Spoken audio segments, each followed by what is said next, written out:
Punktorah Productions. Sponsored by Darshan Yeshiva.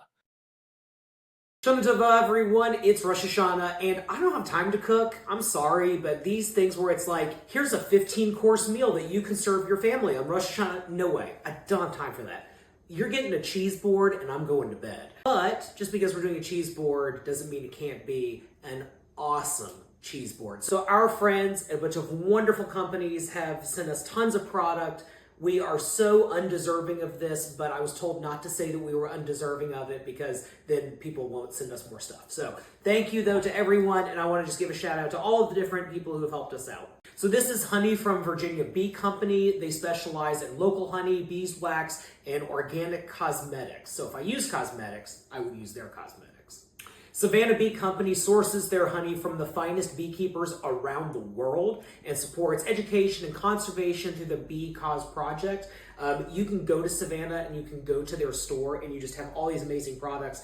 I am a huge fan of their honeycomb. This is actually the first honeycomb I ever had. I've tried other brands. This is by far the best. And they have lots of different flavors of honey. So this one's orange blossom. We've also got the sunflower honey. And then this is the original whipped honey. So lots of great stuff at Savannah Bee Company.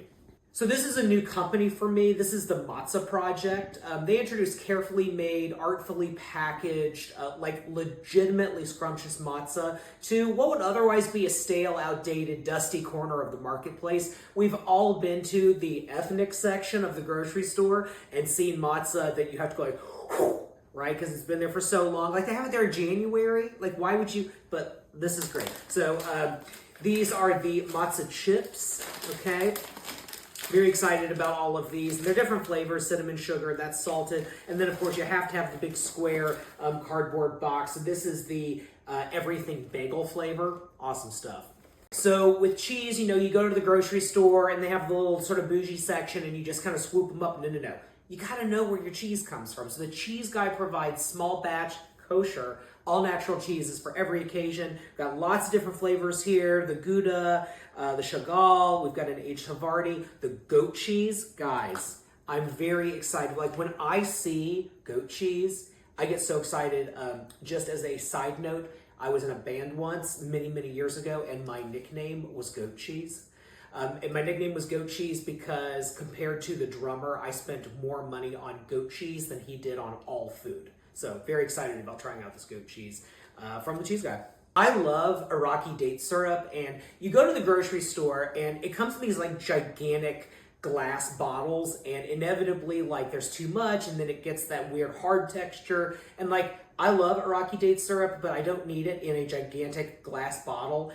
So I'm very excited about Date Lady, the original US brand of date syrup. It's a delicious replacement for sugar.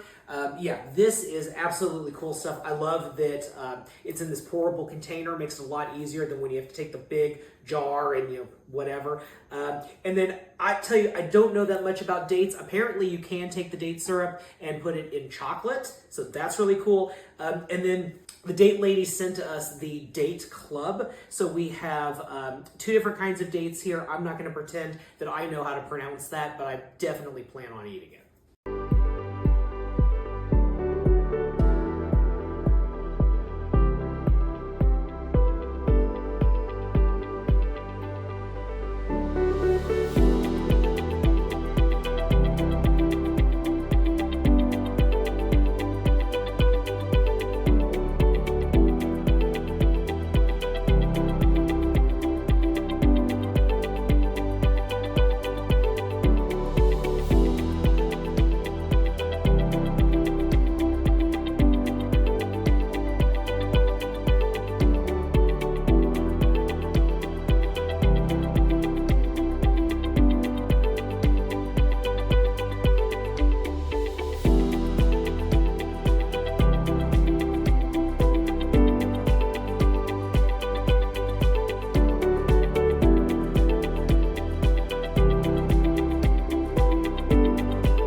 what we have here is a cheese board for Rosh Hashanah, and boy, did I go like anarchistic with it. One of the things you want to do with these cheese boards, charcuterie boards, is you want to build height. And that's not always possible. So like with the honey, I would have really liked to have had a prop that would have held this up. But I got height instead by using my little mouse cheese forks and these wonderful matzahs from Matzah Project. And then you really just want to like fill it in. You want the cheese to be in different parts of the board. And then you just want to fill it in with any kind of crackers, the apples, all of that. And then you want the dips, the honeys, the other sweeteners, you want those to be in a way that you can grab them right from the outside. So yeah, so this is the idea. You want to fill up every inch of room possible.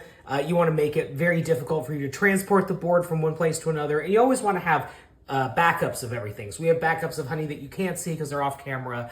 But this is how you do it. And you know, there's no right or wrong. Really, it's the practical. You want to make it easy for people to slice cheese or to grab it with a fork.